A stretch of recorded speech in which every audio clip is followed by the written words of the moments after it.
Welcome to today's presentation on the shipwrecks of the San Mateo Coast. I'm Mark Medeiros, the Senior Manager of Community Engagement at Peninsula Open Space Trust. And we're very happy that you can be here with us today. First, before anything else, I'd like to take a moment to acknowledge the Native peoples whose territories we are joining from. Here in the South Bay, I'd like to acknowledge the Muwekma Ohlone tribe and the Amamutsun tribal band, whose territories are where I am and closest to me. But wherever you are, please pause to acknowledge the Native people whose land you are on. Remember that the next step after acknowledging these communities is to learn more, particularly about how you can directly support them. And of course, before anything else, we want to acknowledge the fires that are going on, the difficult time that our region's facing in Santa Cruz, Napa, Sonoma, the Diablo Range. Of course, thank you to all the firefighters, first responders, our park agency staff, and community members who are working so hard to mitigate all the impacts and to help people. Our hearts are with all the people who are impacted and all the living beings who are affected right now. And earlier this week, our president, Walter Moore, wrote a letter sharing some of our early reflections on the fire and also listing a bunch of links for organizations that are working to directly support impacted communities, the local parks and the wildlife in the area. So we're going to share that in chat. Very important resource. Okay, so before anything else, now we're going to share a little bit about Peninsula Open Space Trust for those who are less familiar. POST has helped to protect almost 80,000 acres of land in San Mateo, Santa Clara, and northern Santa Cruz counties since our founding in 1977.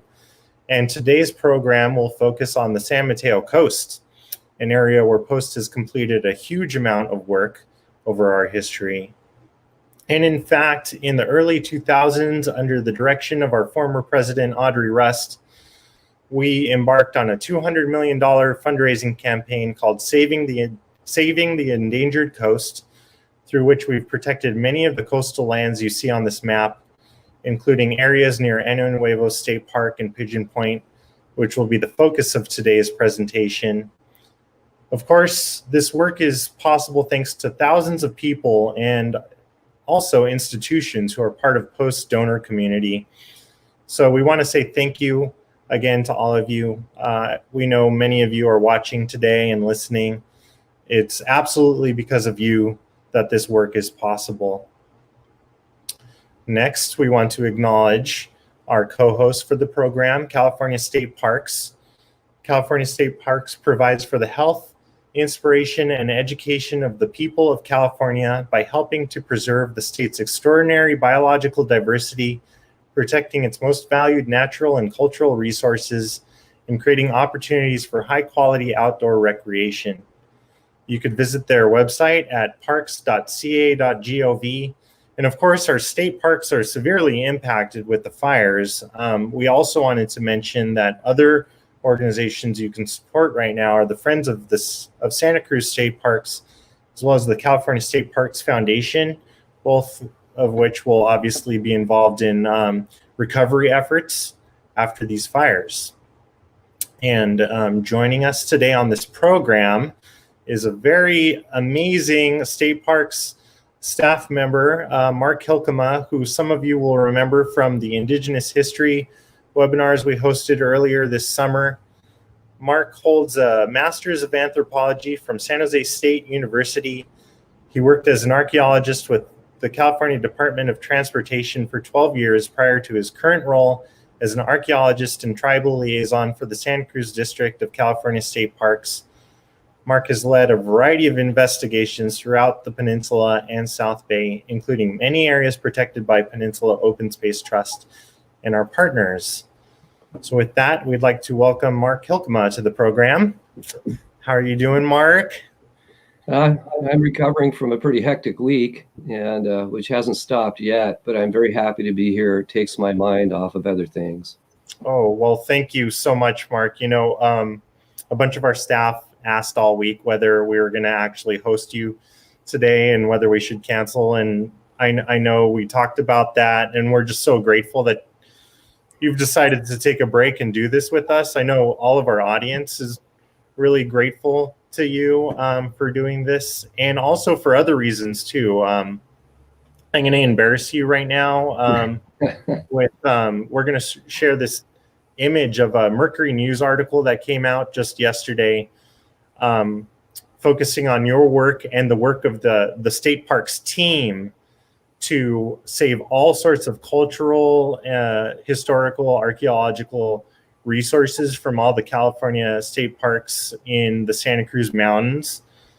Superhuman efforts going in across the board, and this is one incredible example of it that you're responsible for, and I'm sure many other people too. So there's a bunch of comments in chat thanking you. I know we're also grateful that you exist. It's been the whole team, thank you to all the California State Park staff. I know it's been hard, right? It's been incredibly difficult. I mean, we talk about fires and, how we need to be prepared, but, there's so many things emerge that you can't possibly foresee. And given the terrain of the region that we all know pretty well, you can't put dozer cuts on steep slopes to prevent fire. We have hand crews working, and it's as difficult as you might imagine, and I got to say that coming out of the area and being able to breathe again is, a big plus. So I also want to have a shout out for my son, who's a firefighter at the Felton Fire Station. Wow. And he's been working long shifts. He also works for state parks as well. 26 years old, and he's fighting fires and saving houses. My gosh. Thank you. Yeah. So there's so many people to be grateful for. All the firefighters, and definitely just these different examples, like your whole team, I'm so grateful. My daughter is going to be able to see some of the stuff that you saved, and just, thank you. Yeah, and we did lose, a lot as well. We did save what we could. We exported all of the archaeological contents at our district office as well as the office itself, all the records. And I had, almost 400 boxes of archaeological material that, we expeditiously moved. And that by itself is quite an effort, and a talent to get people to participate. So, I got to shout out for our staff. You see a lot of CAL FIRE on the media right now, but all of our state parks people are in the field. We have law enforcement out there protecting people's, residences in the parks. And we have our trail crews working. I was working alongside people whose houses had burned just, hours before, and they preferred to be in the field, and dealing with the situation at hand. What can you say about that? That's just, incredible stuff. Wow. Well, it's going to be a long, hard road. Everybody who's listening, we all have a responsibility to do as much as we can to support all these communities and our state parks. I'm sure we're all going to come together to do lots of work in the coming years. And of course, we're struggling with that right now, but we get to take our minds off of it for an hour and talk about a really cool thing, maritime history and shipwrecks on the San Mateo Coast. So I'm excited to hear this story. Real quick, for anybody who's not on YouTube or Facebook, we have this website set up, wholeev.com/Peninsula 0359, where you could submit questions. We'll try to take a few questions from the audience at the end of Mark's presentation. So thanks again, Mark. So so we're going to turn it over to you now, and I'm excited. Okay, well, like I've said before in these other webinars, this is not my usual venue, so you'll have to bear with me as I explore my way through and try and be articulate. I'm also in my shed right now in the backyard because my roof is being repaired at the same time, and everything happens at once. So this story is, I don't want people to get the idea that I'm a guru on shipwreck history. What I really want to focus on and tie into is three particular wrecks on the San Mateo coast that were profound and significant. They were, in fact, the catalyst that led to the construction of Pigeon Point Lighthouse, which many of you are familiar with. It was started in 1871 and operational shortly after 1872. And it was directly related to the numbers of wrecks and tragedies that occurred at Andy Nuevo and Pigeon Point specifically. So this story is about that. It's also about stabilizing a shipwreck cemetery, because we do have the victims of these wrecks buried in our parks, or many of them.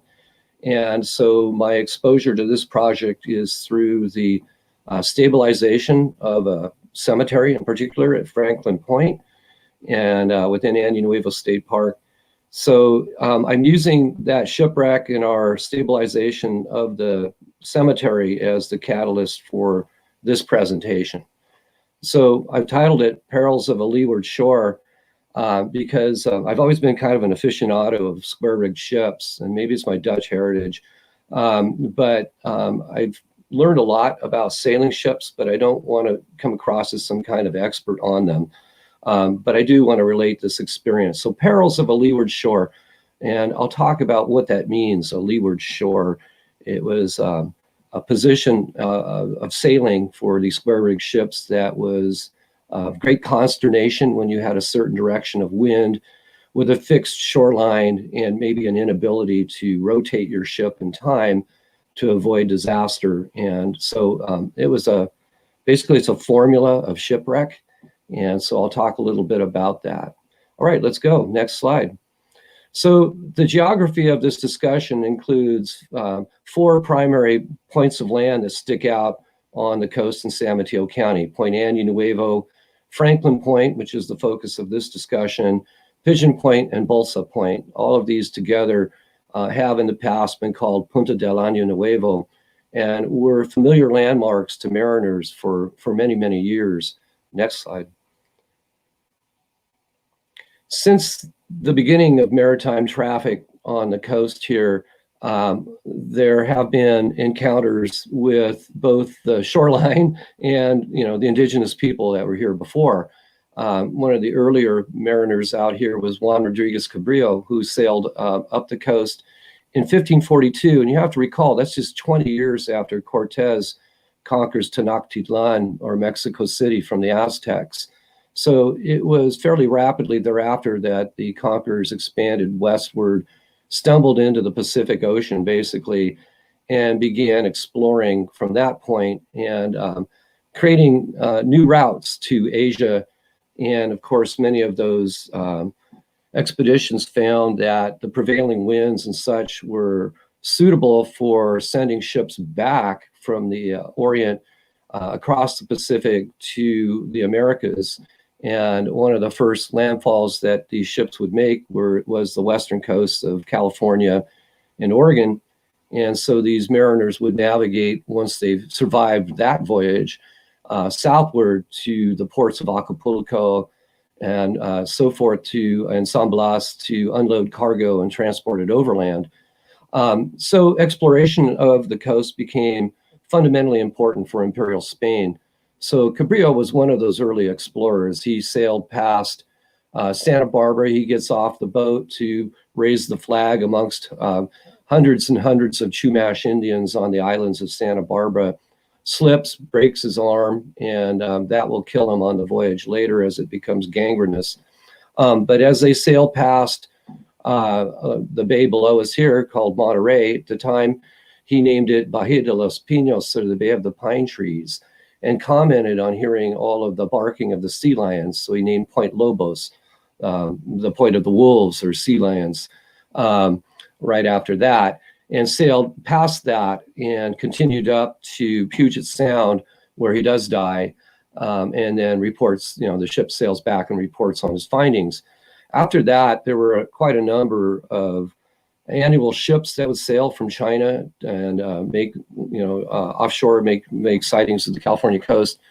And captains like Cermeño, who wrecked his galleon actually near Point Reyes and made his voyage home in a rowboat, in a small boat, Guys like Sir Francis Drake, considered a pirate by the Spanish and a letter of marque by the British, depending on whose side you pick. He also stationed himself somewhere on the coast, that's still being debated where, so that he could take the annual Manila galleon that would come by, a very rich ship laden with spices and silks and porcelains. And he does take that ship and becomes thus Sir Francis Drake accordingly. So we have these maritime encounters on the coast, but for the most part, California is still pretty unknown. In 1602, Sebastian Vizcaíno follows in Cabrillo's footsteps and actually is the first to anchor in the harbor that Cabrillo named Bahía de los Pinos.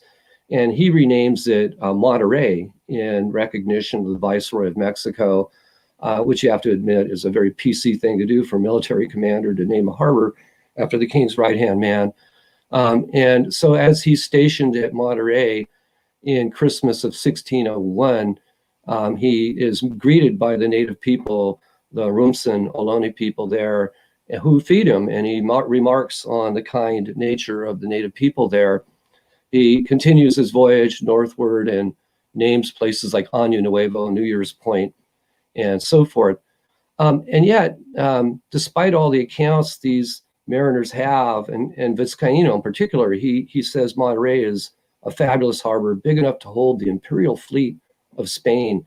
Well, that's quite a brag because it is an open harbor, not as safe as all that. But the word does go back to Spain, and they do understand that there is this harbor on the California coast that might be suitable for resupplying their ships after their long voyages across the Pacific. And yet nothing is done. Nothing is done because now Spain is competing with other European powers. The British are in the Pacific, the French, the Dutch are there too. They have a world-class navy in those days too. And so nothing is done. And not for 147 years is California, Upper California, considered again. And that begins in the 1740s and thereafter when Russia begins to come down the coast, also looking for settlements and places to support their fur hunters in the far north.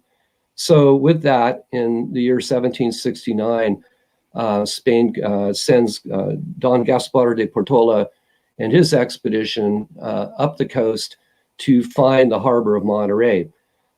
Next slide. In so doing, they actually stumbled into San Francisco Bay after passing Monterey and not recognizing it. But they soon realized their discovery and mistake in not finding Monterey. And shortly thereafter, we see the establishment of the Royal Presidio of Monterey, and the second of California's missions, Mission San Carlos de Borromeo, or Carmel Mission. In those days, Carmel Mission was a tule hut with a log, an oak log altar, and the Presidio was basically a ditch with sharpened sticks. It takes a while for, these facilities to actually mature. Next slide. So with that, I think it's appropriate for me to begin a study of, the maritime history leading to the wrecks in particular that I want to talk about by acknowledging that the native people also had a maritime economy. We find that with the Europeans come their first descriptions of what the native people are doing. This image I'm showing is actually from 1816. It's done by a French watercolor artist named Louis Chary, who visited San Francisco Bay. And it's depicting San Francisco. Fort Point is in the background beyond the guy's paddle in the front. And what you're looking at are tule balsas or tule canoes that the people use to navigate the bay. People like Marin were noted as expert mariners on the bay and taught the Spaniards how to navigate the bay as well. Next slide. And so we know that the landscape that the first Europeans saw when they come to San Francisco Bay Area and Monterey was heavily populated. This is a map of tribal governments, polities. These are individual land-holding political groups that have been lumped together under the term we use today called Ohlone. Ohlone is a catch-all term of many, many different tribal groups and language families. So it's a word like European or Asian. There are many cultures within it. So as you look at the bay and all these cultures and tribal communities around it, you can imagine that the bay itself would have been a very useful feature, both for the resources it provides, but for transportation as well. Next slide. So we get some of these first accounts of the transportation on the bay. One in particular is the diary of Father Santa Maria on the first ship to enter San Francisco Bay, the San Carlos. When that ship is actually sucked into the bay by the currents, they were waiting offshore outside the Golden Gate. They had sent a longboat in to navigate, but it couldn't come back out. And while they were wondering what the fate of the longboat was, the tidal currents changed and sucked the vessel in, and they anchored near, off of, what is Ghirardelli Square, and then later by Angel Island, a cove called Ayala Cove, named after one of the officers on board. Next slide. So immediately we find that the descriptions are keen to note the vessels that the native people have. Again, mariners meeting mariners. And I particularly like this account where at Ayala Cove on Angel Island there, we see a visitation by local authority as the tribal authorities come to investigate the ship, which must have been a phenomenal thing for them to see. We see that they come up, formally decked out to make a speech to the sailors on the vessel and establish themselves as the people of the bay and greet these newcomers. And it's a very fascinating account from Father Santa Maria. And we wonder, what did the native people think, of course. Next slide. And we find that the accounts, not only from the San Carlos visit, but from other explorers, speak a great deal of these vessels around the bay. And so they're of course invisible to us archaeologically. They don't preserve. And so we depend on these accounts to kind of describe, what was going on there in those days. Next slide. And the descriptions are pretty detailed. They talk about the vessels, being nicely made, when one in particular with 4 men each, going fishing. They talk about double-bladed paddles, much like kayaks today have. As you may have noted in one of those earlier watercolor paintings, they have double-bladed paddles, and I suspect they're pointed on the ends so they can, jam them in the bay muds to moor on for fishing, to keep the boats from drifting away. Next slide. And one of the things I really enjoyed was the account from one of the sailing masters on the San Carlos, who noted that the balsa boats were faster than their oared longboats.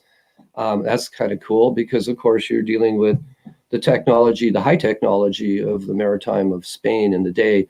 So to have a, native Thule boat speed past their longboats is, kind of interesting to me.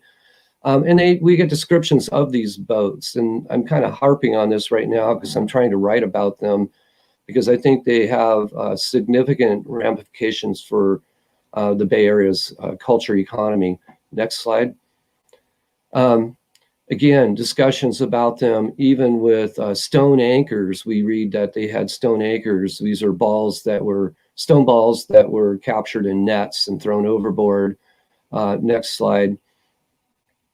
And we have accounts of, fishing traps around the bay where they're described as places that with feathers hanging on them and beads and traps throughout the bay mud flats. And so we begin to get a picture that the maritime for the native people was very significant. Next slide. Descriptions of fishing. I particularly love these kinds of accounts. This is by Father Pedro Font, who was with the Anza expedition in 1775. And he says, I saw that they were fishing with nets and that they anchored the launch with some long, slim poles. As soon as they felt from the pull made by the fish that it was in the net, which was tied to the 2 poles, they began gradually to raise one of the poles. And as soon as the fish in the net came into sight, without taking it from the water, they gave the fish many blows on the head.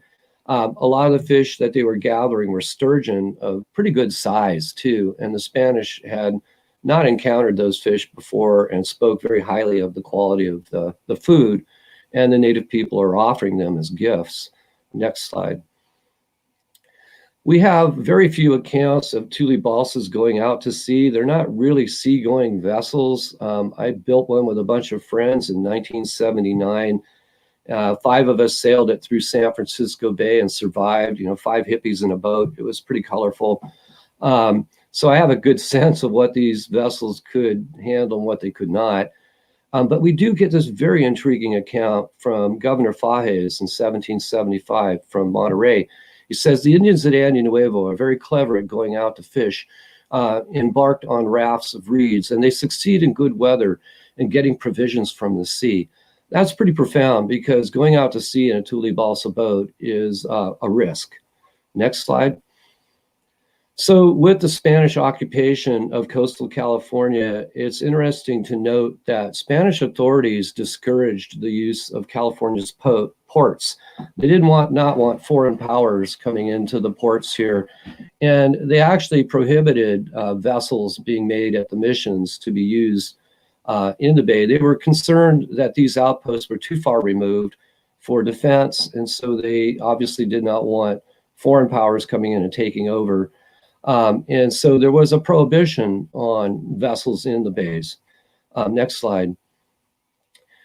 However, after the Mexican Revolution in and state and Mexican republics founding in 1822, we note that the Mexican government does open California's ports for trade. And right away, we start seeing American and British ships and even Russian vessels from their Bodega port and Fort Ross colony coming down to buy wheat from the missions and the hides and fat from the cattle that roamed in vast herds in the area. And it's an era that we talk about as the hide and tallow trade in the day. So you start seeing exposure of California's ports during the Mexican period, which leads to a large economic push for the hide and tallow trade. Next slide. And then, of course, after the Mexican-American War, and the discovery of gold, the world rushes into California. And I don't think people are aware that it's one of the great migrations of humans in human history. Thousands of people rushed into California. The Spanish and Mexican government had colonized the coast of Central California primarily, and Southern California and parts of interior California, but there was still a lot of space that was unknown to Europeans of the day. But the gold rush changed that. With the gold rush, thousands and thousands of people showed up overnight. And there were only 2 ways to get here. Next slide. One was overland across the country, going through hostile tribes that were actively defending their lands. And the other was by sea.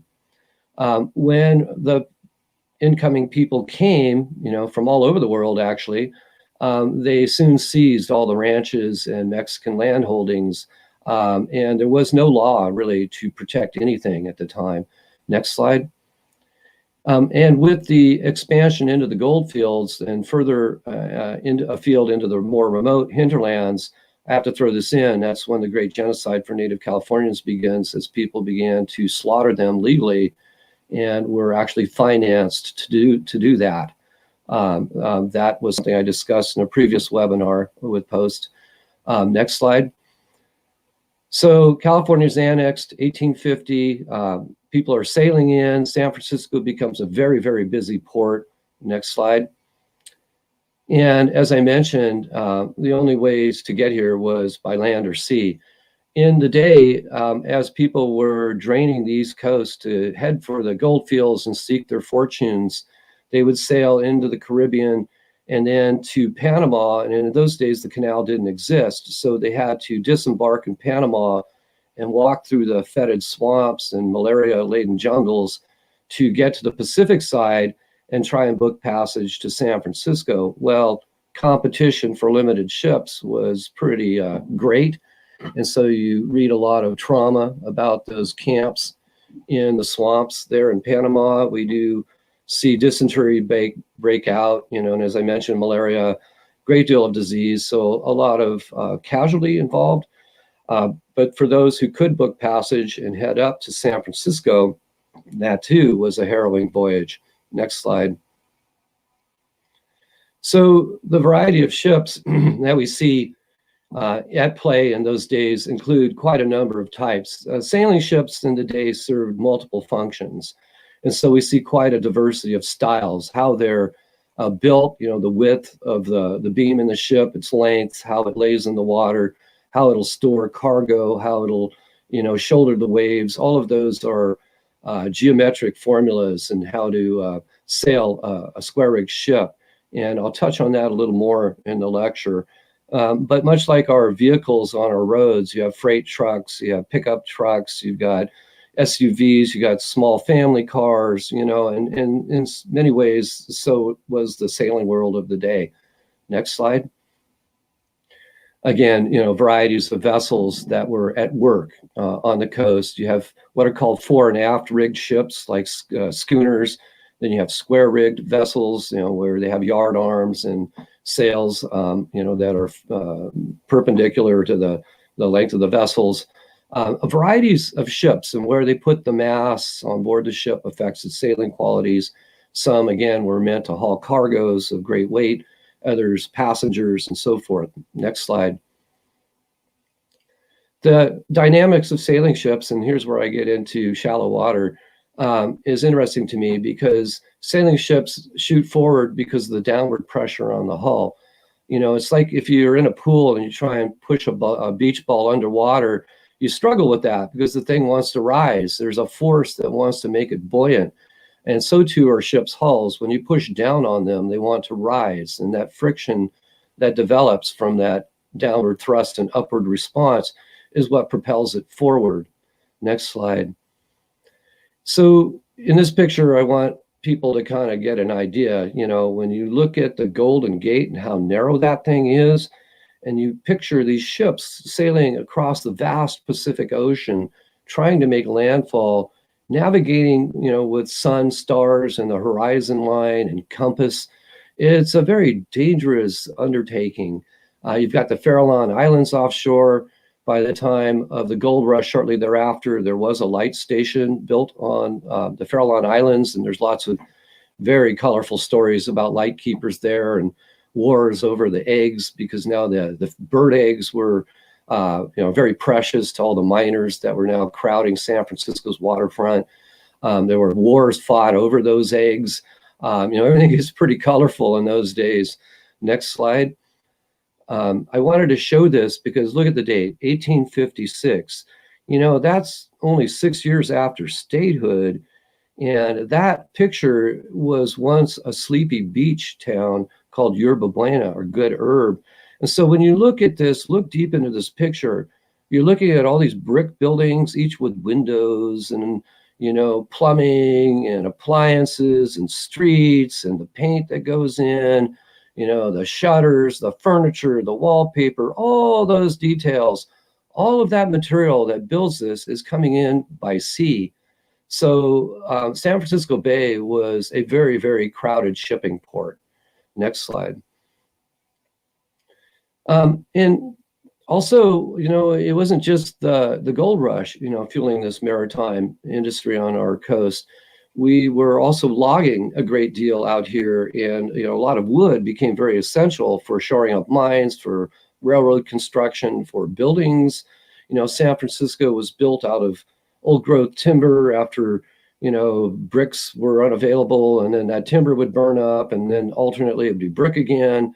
San Francisco has had quite a number of histories of rebuilding, and of course the 1906 earthquake being one of the cappers.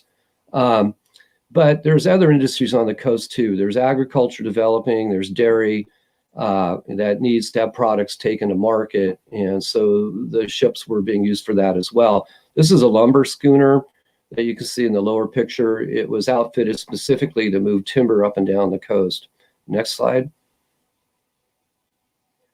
And there's some pretty creative terrestrial responses to the maritime need. These are a couple of my favorites. Up on the top, you see what was called Gordon's Chute. That was just above Tanitas Creek. You can still see some of the cement foundations on the reef. And, by any stretch of the imagination, the word contraption comes up to mind. And I cannot imagine loading produce down that chute on a heaving deck of a ship that's not sitting still. It's moving with the water, the swells of the ocean. And I wonder what the velocity of the cargo was when it hit the deck down below. Those are things I'd like to research a little more because my curiosity is just piqued about that. Below, you see another contraption set up at Pigeon Point in a more modern sense. That was a little more recent in the 1910s and 20s. And I have to interject here that we just did a maritime survey in state parks on what we call Doghole ports, where we're looking at both the ocean and terrestrial relationship. We did a dive archaeology team out there 2 months ago, and I've just passed on that information to post, so maybe you'll get a webinar from my colleagues, the dive archaeologists in state parks, working on that. We were out there to map all of these kinds of facilities, the footings for structures like this, anchor chains on the rocks, all kinds of weird things that I never thought I'd actually be interested in as an archaeologist, but turned out to be pretty fascinating as they tell the story of coastal history and our economy on the coast. Next slide. This is another Doghole port. This is at Wilder Ranch State Park. You can see those little fingers of rock stretching out. There are cement pilings on some of those rocks that mark where posts were to create guy wires and so forth for boats to come inshore. During Prohibition, a lot of these ports were favorites for rum runners. And it's amazing how many ranchers with very large barns never seemed to know what was really going on out there. Next slide. And getting closer to the topic of this discussion, I wanted to narrow in again on those geographic points near Andy Nuevo. This is a sketch I put together of, the various wrecks that we have recorded out there. And you can see there's quite a number in this place. And again, it has to do with the drift. These are ships that were aiming for the Golden Gate, but were a little off course and caught in the leeward shore scenario where they were unable to turn around with enough sea room and claw off the coast and go back out to sea. In particular, I want to call out the wreck of the Sir John Franklin, 1865, the Koya, a British ship, in 1866, and another American ship, the Helispot, in 1868. That's within about 2.5 years, we see 3 shipwrecks with loss of life occur. And that is what caused the light station at Pigeon Point to be built in response to these 3 wrecks. Next slide. The Sir John Franklin was a medium-sized clipper ship. And in those days, clipper ships were new technology, very innovative vessels built for speed.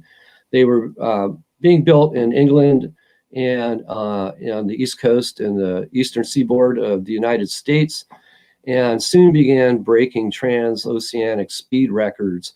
And their primary function was to ship people, as well as cargo. But they're significant because their hulls were more streamlined. You see more flush deck design, very quick. And so the Sir John Franklin was one of those. Ironically, it was named after the ill-fated Franklin expedition and Arctic exploration that had their vessel crushed in the ice. And there was a lot of interest in exploring the Arctic in those days. And so a number of rescue teams were sent. There's a lot of drama in trying to recover the survivors of the Franklin. So this ship was named after that historic event of the day. But it will go down at Franklin Point. Next slide. It's ironic that it had stopped in Rio de Janeiro as a port of call as it was on the Atlantic side of its journey. And it was soon to take on cargo from another ship, the Charles Pennell, that was deemed unseaworthy anymore. And so they took on the Pennell's cargo as well as their own, which included pianos and whiskey. And that cracks me up because, of course, where are they heading? They're heading to the gold rush town of San Francisco, which was pretty colorful in those days. And so Captain John Depeau and 12 men died in that surf. And while the officers were taken to San Francisco and buried in the Maritime Cemetery there, the foremast hands were not. It's important for people to remember in those days, there was a distinction between officers who were what were called abaft or behind the mast, They mean the mizzen mast. That's where the offices were on the poop deck in the back, versus foremast hands. Those are the hands that are the working class, oftentimes nameless. And in those days, they did not have a lot of rights. And so they were often took up their trade at sea at very young ages, sometimes as boys, and then later as young men, teenagers, and spent their lives at sea. And so during this particular wreck, I actually was able to find very dramatic accounts from the survivors. And I'll speak to that a little bit more. But I just want to say that right now, that there were salvage hearings in salvage court. And during these salvage hearings in San Francisco, we get the eyewitness accounts from the survivors. And as an archaeologist, I'm going to talk to you about the human remains that we stabilized out there, the shipwreck dead. And it's very profound when you actually have, eyewitness accounts. Next slide.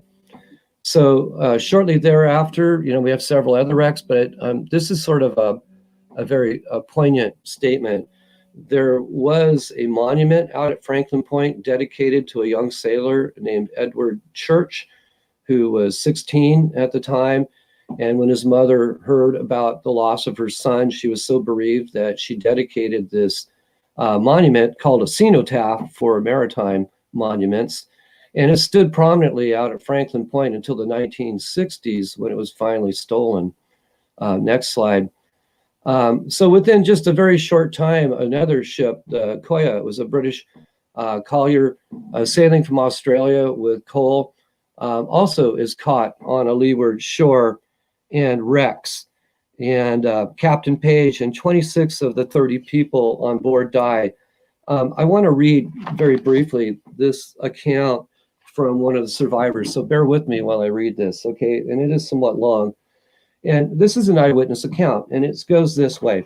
All went well until November 24th, all of which day and day previous, we had very thick and squally weather and no signals. On this evening, according to dead reckoning, we supposed we were near the Farallon Light, and standing in under easy sail, close reefed fore and main topsail and fore topsail, at about 7:30 p.m., we were all down at tea when the second mate reported land on the lee bow. Captain Page came on deck and immediately ordered the ship to be wore around. Shortly afterwards, breakers were reported right ahead, and the ship coming around very slowly, when all of a sudden she struck very heavily on the rocks and swung broadside on. The sea kept lifting her from rock to rock, crushing her bottom in. She had at this time made considerably closer to land, and we all gave ourselves up for lost. The sea commenced breaking over the bows, carrying everything before it. The boats were swept away by this time. The other passengers were all on deck now, except Mrs. Jeffries, a passenger, who had been confined 2 days previous. The scene now was something fearful. The main deck being torn up by the pressure from the water underneath made one of the most frightful noises ever heard. The ladies screaming and being washed away one by one and drowning under the lee rigging. One of the ladies, Mrs. Roden, had a life buoy on, which Dr. Roden generously took off himself and gave to his wife, thereby throwing all chance of his own life away to try and save his wife. But it was of no avail. A tremendous sea now swept aft and carried some more poor fellows to a watery grave, and cleaning everything off the rear deck. There was a move to the skylight, which was washed off level with the deck, and Mr. Burns smashed down headfirst into the cabin below. The ship at this time gave a very heavy lurch and settled over to the windward, with the mast on a level with the water. Those that remained were about 10 in number, all sitting upon the side of the taffrail, the sea now breaking over us very often, until we began to be numbed in the limbs with the cold, as at this time no one had on more than a shirt and trousers, ready to do their best for shore. It was enough to pall the energies of any man when he looked to the leeward and saw what a frail man had to contend with. Nothing to be seen to leeward but a mass of hissing foam dashing with fearful violence over the rocks. The end of the last few that were left on the doomed ship was fast approaching. There we sat, looking death in the face.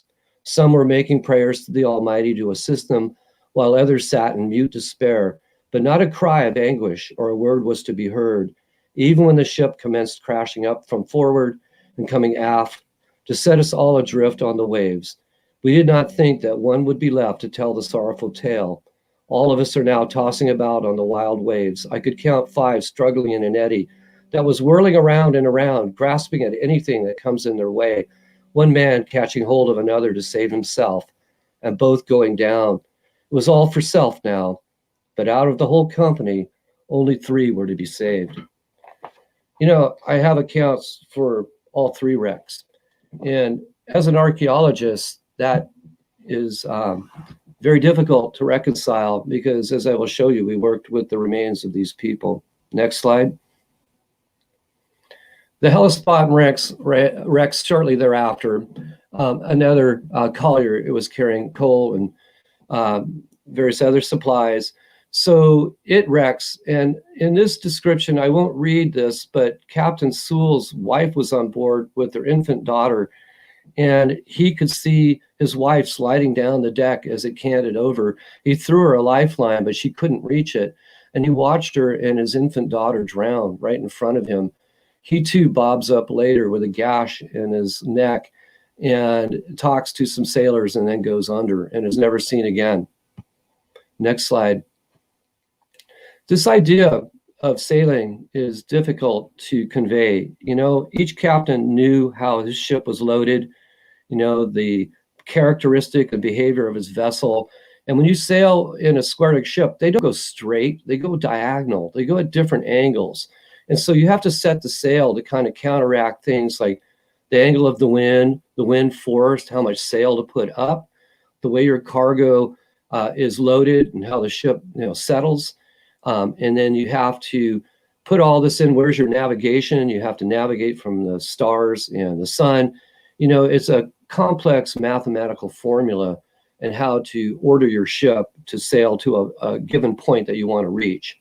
Next slide. I look at these pictures of sailors, you know, when they go out on those yard arms in all kinds of weather, they typically didn't wear shoes. They have to put their bare feet on those lifelines below. And they always said one hand for the ship and one hand for the job at hand. So you look at those guys furling sails in the wind, you have to recall that that ship is moving, and it's not moving evenly. It's going up and down. In fact, the higher up in the mast you are, the more of a spiral arc it makes. So when you're way up high on those masts, you're being, you know, sent on a roller coaster ride. And so to think about, working your way out on one of these yard arms to unfurl a huge billowing sail, it just defies imagination. Next slide. And then looking at the complexity of a square rig ship, I show this diagram just as a talking point. Notice the gray area in the sketch. We'll do a close-up on that. Next slide. So you look at the spiderweb complications of blocks and tackles and how they're set up so that you can tie them off to pins below and move things around. Some of the rigging is tarred black because some of the rigging is the ropes are permanent, they never move. And so they tar those to preserve them. And then others, called the running rigging, has to move. And so they, you know, have to make sure the block and tackle is greased appropriately so it will turn, and so forth. Next slide. So there's another kind of detail. Sometimes when you want to make more sail and make more time, you add extra yard arms and fasten them as amendments to the existing yard arms. And you end up with this complex spider web of ropes and tackle. So picture all of this material at play in a disaster as sailors have to try and turn these yard arms to get the ship to go in different directions. Next slide. So a leeward shore is a situation where a ship is going to a direction with the wind on one side of it and a fixed object on the other. And if you know that there is this fixed object like landmass, you can try and turn your sails in a way to optimize the wind direction to go towards that landmass with increasing speed, and then do what they call wear ship. And that's where you spin the wheel. Hopefully you have enough momentum to turn it in an arc, and then you have to turn the sails to catch the opposite direction of the wind. But there is a point there where the sail is going to be with no wind in it, and it's going to flap around and make sounds like cannons going off as it makes loud noises. And so if you have enough momentum, the ship will continue to turn and then catch the wind on the opposite tack and sail out.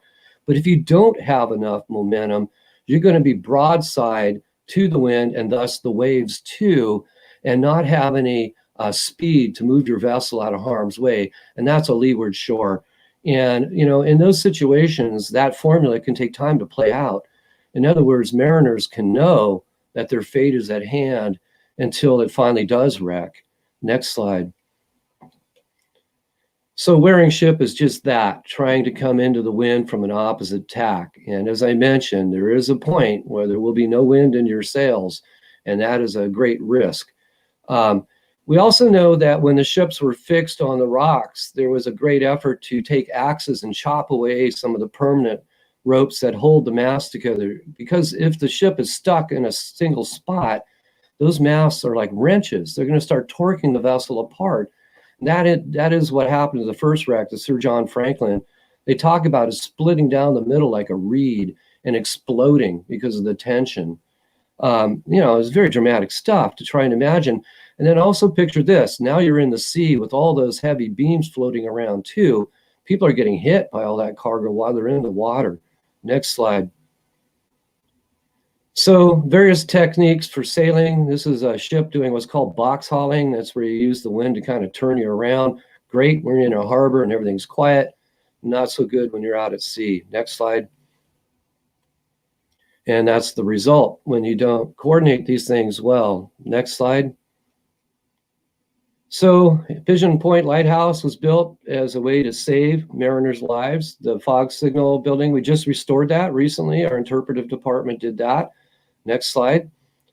And there it sits today as a monument to the maritime history of the coast. I'm going to try and move this along a little bit. Next slide. And there's the cemetery at Franklin Point. Many of the dead from these three wrecks, the foremast hands, were interred at Franklin Point. Others, as I mentioned, were taken to cemeteries in San Francisco. We don't really know how many people were buried on Franklin Point. Next slide. But we did know that they were popping out. Ever since the 90s, we started seeing increased beach erosion from pedestrian traffic that was eroding the vegetation, and the wind started blowing out the trails and runneling it down deeper and deeper until coffins were exposed. Next slide. And there you see Franklin Point before we stabilized it. And so we had several incidents where human remains were being exposed there, which is very unseemly. Next slide. And in one particular event, I got a call late at night from Parks Dispatch on a Sunday night saying that the coroner was out at the point because human remains had been found, and they thought it was a homicide victim because some hikers had found a skull, which they proudly potted and took the sheriff's department. You know, don't do that. That's a felony, because if it was a crime scene, you just disturbed it. So, you know, it wasn't, you know, very PC, but it did alert us. And so we did recover some of the remains that the coroner had received and began to figure out how to deal with Franklin Point. And we did that through a series of archaeological excavations. Next slide. The first occurred when I was still a young man at San Jose State in 1982 and 83. We were asked by Parks to volunteer and come out and try and save some of the skeletal remains that were now exposed. In so doing, we found 4 redwood coffins that had individuals in them and a blown out kind of cratered area where they were being exposed. Next slide. So we began to excavate there. This is a fragment of redwood coffin. And I'm kind of amazed by this, because at the time these tragedies occurred, people, farmers and dairymen and Portuguese whalers from Pigeon Point all rushed down to the beach to save people. And they tried to salvage cargo too. And at this time, you have the first lumber mills occurring up at Gazos Creek and Waddell Creek. And you got to think, those guys are going after the biggest redwoods ever. And yet these redwood coffin planks were like 3/4 inches thin. It's like bender board you use in your landscaping in your yards. And I was impressed that they could mill wood that thin. And they did put these coffins out and built them to put many of the dead out there at the point. Next slide.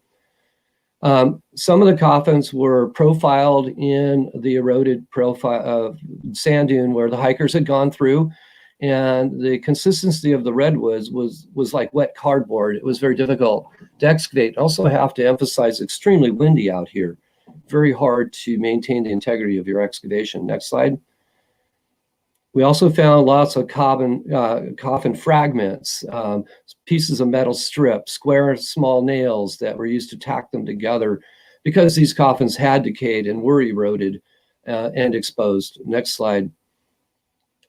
As we began to expose the burials, it sort of drove home the tragedy and calamity and nature of things. They were buried edge to edge, these 4 individuals.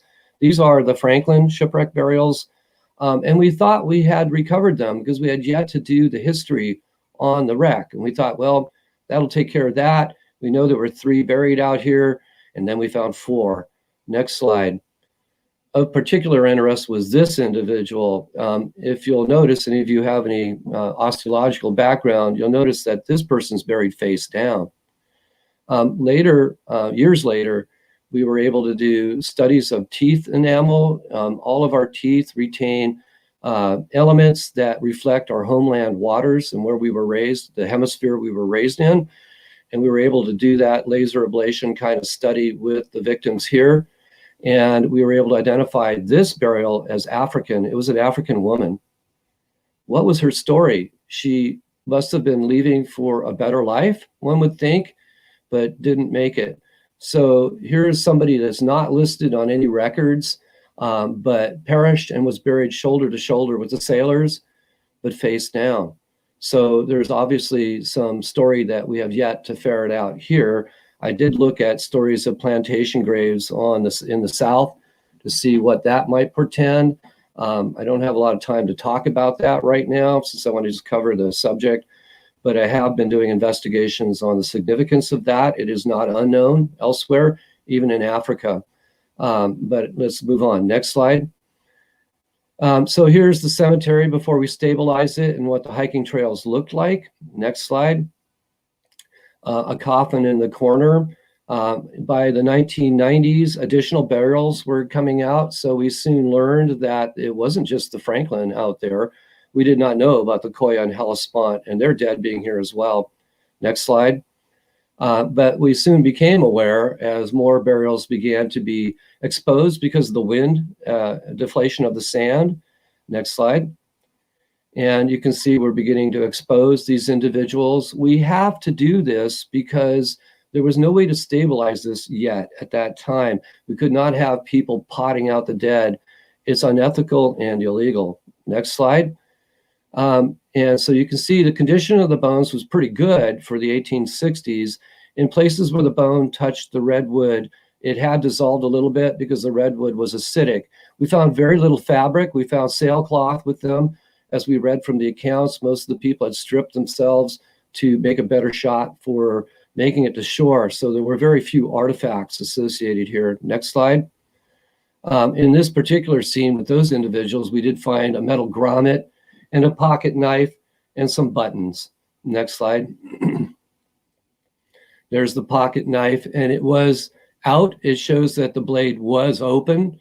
The fellow was probably using it pre-mortem, probably using it to cut, cords and cables and who knows what. We have a drawing of buttons. We can get the trademarks on these buttons and reconstruct their histories as well. Next slide. And then, of course, we did the forensic anthropology of the dead. And understand, my goal from the outset was to collect these various burials that had been archived at different institutions by this time. We had 8 individuals that had been, and I wanted to recover them, do the forensics and see what their health was like, what was life at sea like, and then rebury them back where they belonged. Next slide. In so doing, we found several amazing things. First of all, there was a range of pretty good health represented amongst these individuals. We were also able to look at their diet, their bones, by looking at the nitrogen carbon content. We were able to see what they were eating. They were eating a wide variety of foods, both terrestrial and marine. We had various age groups from young people to older. We had males and females, because we also found that some of the foremast passengers, steerage passengers, also did not have much identity, were buried there as well. So we were looking at life at sea, and here's something that was interesting to us. We found unusually high levels of lead in the bones.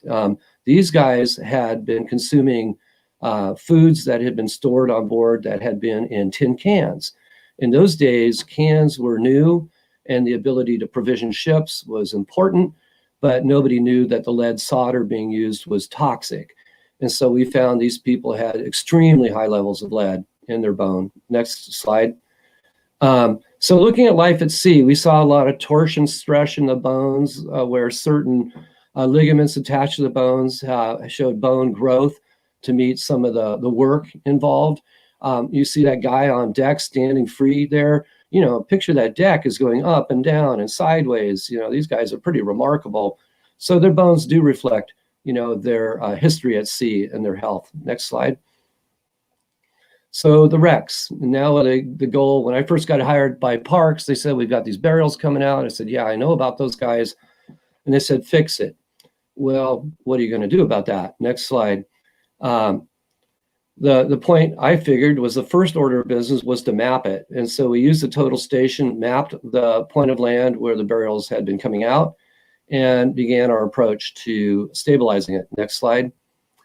To stabilize it, I also had the generosity of the Institute of Canine Forensics. I always get their moniker wrong. They're good friends of mine, Institute of Canine Forensics. They've trained their dogs to find human remains, and they were curious whether that would work on older remains. So we brought them out to the cemetery here to try them out, and it worked beautifully. The dogs were able to identify where the dead were and the parameters of the cemetery, so I knew how big it was. Next slide.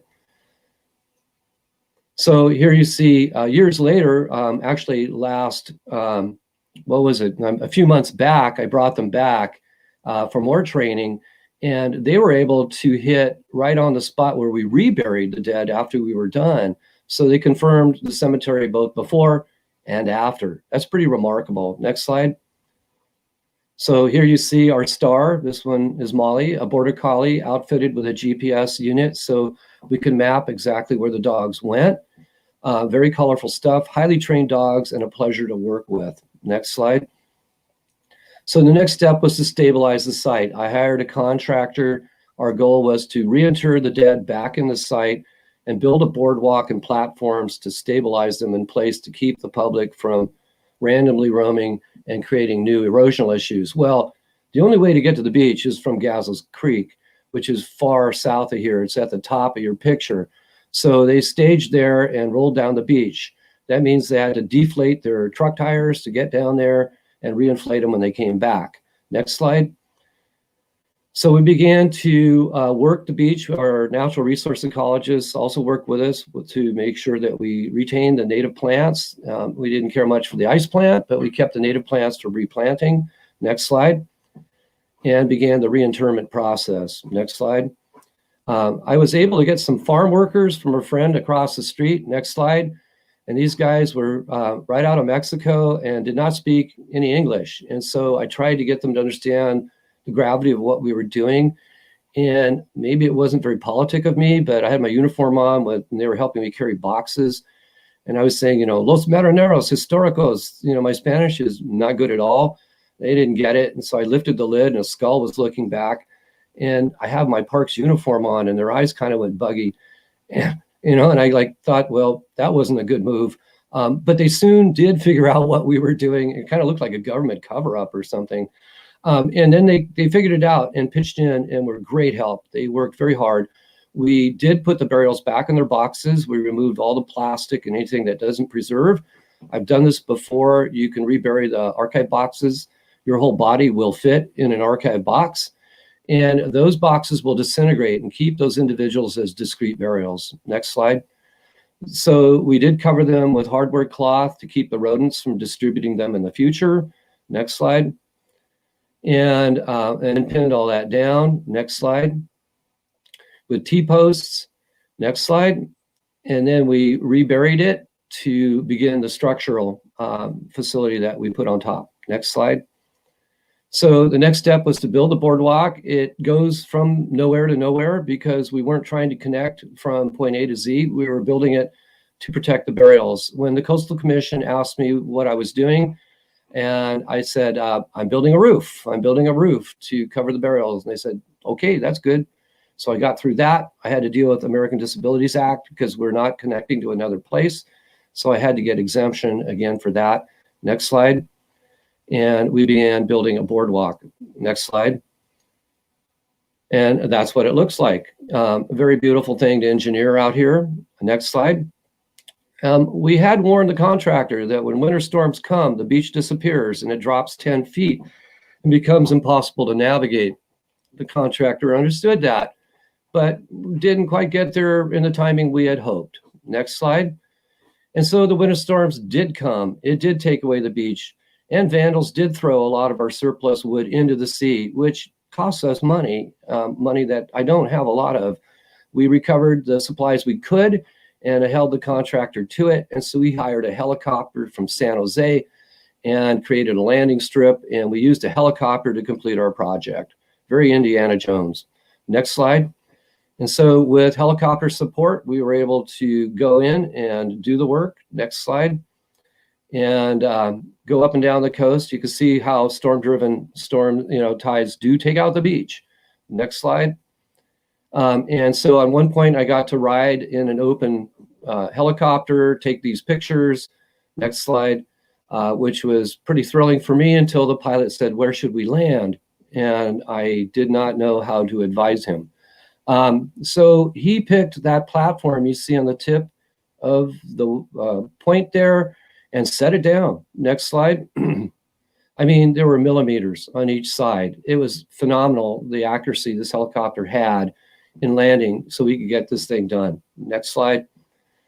So we were able to get our cargo and generators in and out to complete this project. Next slide. And as you can imagine, it's pretty dramatic. It is windy out there. Next slide.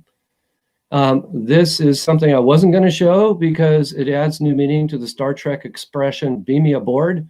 I was certainly hoping that beam would not board the ground below, but it did hold up. It made it to the landing station, thank goodness. Next slide. And so there we are, kind of wrap up our stabilization of the cemetery. Next slide. And I'm happy to say that we were able to do that. The dead now rest under a deck once again. Next slide. And we were able to complete the project to give the public a place to go. Next slide. And a place to reflect on the maritime history of our coast. Our burials rest underneath that deck, and very unlikely that they will ever be exposed again, at least until nature takes the point out. And yes, with sea level change, I suppose its time will come too. Next slide. And at the end of it all, we decided to crown it with a very beautiful bench. I highly recommend that people take the time to find this boardwalk, walk out there, sit on that bench with something to drink, something to eat, and take in the beauty of your coast, because the sea is foaming on both sides of this point, and you get quite a commanding view of Andy Nuevo. This is one of those legacy projects I'm very proud to be a part of, to give something back to the public, as well as the archaeological community and the relatives of the dead people from the site. Next slide. And that concludes my presentation. Thank you, Mark. That is wild. It was quite a trip to do this, I might add. I also forgot to note that we had the 8 individuals waiting for us at our facilities in Sacramento, where we have a state-of-the-art archaeological facility. And, you know, they can't walk back to the site. I had to pick them up. And so I picked them up in my pickup truck on Halloween day. And I kept thinking, if God forbid I get pulled over, you know, and for some reason the Highway Patrol wants to know what's in the boxes. Right. You know, try explaining that. Yeah. Have your state parks paperwork handy, ready to go. in that case. Yeah, it was just little things that, you have to throw in there that, add to the color of the moment. Yeah. Well, very interesting to just hear some of the mechanics too, because know a little bit about sailing, but it just makes so much sense now, why there was a pattern right there. So, everybody in chat has been following along, saying thank you so much. And I think we'll just take a couple of questions. One person was just commenting on, as you were recounting that history, there was some women involved, and then there was one woman who you identified their remains. So just mostly a comment there. Right. Yep, there were women out there too, and folks were asking that they were passengers. Yes. Ships, yeah. Yes, there's what we call the officers, like the captain of the Koya had his wife on board, an infant daughter. But yeah, there were people booking passage on these vessels as well. Maybe those of you who saw the movie Titanic can recall that, some people got to live very well on board and others not so well. The ones down below where it's hot and by the engine room are called steerage way passengers. We don't have any accounts of them. We do know the names of the other folks, and I did publish this information in our archaeological publication series that State Parks does put out. In fact, Mark, I'll send you a link to that so you can post it. Our archaeological publications are free to the public. They are digital and online, and our website for State Parks under Cultural Resources. But I will send you the link. The Franklin Point Shipwreck report was just published 8 months ago, maybe a year ago. And in it, I have the details of the forensics, the science, the narratives of the people, that testified, what went on, the hero stories, basically. Wow. Yeah, and that mostly answers this other question that folks were asking, which are, if you have any recommendations for places to go or books. Yeah, I'd also like to, sorry to intervene, I interrupt. Joan Morrell's books on the coast, she's a maritime historian and has written quite a number of books on the Central Coast, shipwrecks and various other stories. Morrell, Morall, look her up. I also consulted with her on this project. I had a lot of expertise. I had dive archaeologists working with me. State Parks has, some maritime archaeologists as well. And so there was a great deal of support. We did talk to the Maritime Museum in San Francisco, where there is more information to mine. This is by no means the sum total of the history of these wrecks. It was just my focus on the archaeology of it. Wild. Yeah. One last question. So there's some divers, in the audience, asking some curious questions. Are some of the parts of the ships out there? How deep are they? Is there anything that you could share about that, or any? Well, yeah. Well, two things. We hope nobody loots anything, because it is archaeology. But the other is, I think that area is scoured pretty hard. It'd be pretty hard to imagine anything. And yet there's got to be some solid iron things there. We do have histories from local ranchers that talk about their experience as children in the day, and they talk about seeing things at low tide. I certainly don't want to encourage people to go out there and collect things for obvious reasons. But I wanted to add that, as I mentioned earlier, we just did an underwater archaeological survey of Pigeon Point Cove. And we had our dive archaeologists there, our lifeguards were there. And I'm hoping you outreach to my colleague, Denise Jafke, who is a dive archaeologist. And I think you divers would very much appreciate that part of the story as we're looking at the Doghole port history on the coast. We did take underwater footage there. I have access to some of that. We also took drone footage. We did 3D image the lighthouse while we were at it. We had to drone some of the offshore rocks because the surge became too strong for our divers as well. So just to let you know that diving out there, you guys know better than I, but it is dangerous. There are also big fish out there. You know, it was just a few days before our divers went that we had the fatality at New Brighton Beach Wow. by the young surfer who was killed by a shark. This area has a lot of pinnipeds, a lot of marine mammals. So, you know, all of that fits into the equation. We did have a shark protocol. You know, I'm mostly a prehistorian as an archaeologist, so I was definitely soaking all this up as much as anybody. Right. And I'll throw in one other tip about ways to learn more. There's some incredible docents out at Pigeon Point Yes. Lighthouse, and the tours that they do out there are so cool. I've learned so much. One of our staff members, Gordon, who lives out on the coast, has been a docent in the past, and definitely look into that. Yes.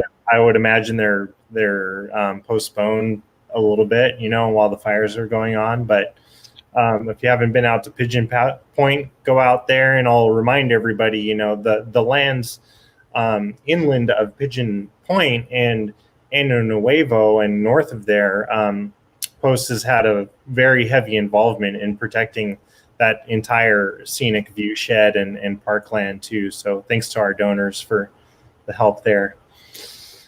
Yeah, I want to say thank you for that as well. Obviously, we all depend on people's generosity. Parks never has any money, and Post has, you know, been a lifesaver for us in a lot of ways. By the way, we did find the Portuguese whaler cabin site out there, and I'm trying to work with UC Berkeley.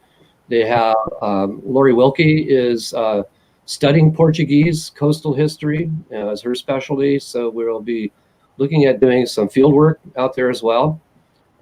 So there's a lot more to tell. And as you pointed out, Mark, thank you for reminding me. Our interpretive staff is skilled at these histories. We are working on a museum at the Fox Signal building at Pigeon Point. There are books to be bought there at our visitor center. However, everything is closed because of COVID. You know, it's the fires are one thing, but the virus is another. Mm-hmm. So stay tuned for those openings. Great, Mark. Well, thank you for taking time today. And there's the park's website again. We hope that you get to rest a little bit. Yeah. Again, thank you to you and the whole team you work with for all the work you're doing right now. And we appreciate you so much. You're a treasure to the whole area. I work for you guys. I work for everyone out there. Remember, it's your parks. You know, you pay me. So I'm doing what you pay me to do. So take care, everyone. All right. Thank you, Mark. Have a good rest of your day. And thank you, everybody, for joining. Bye-bye. All right.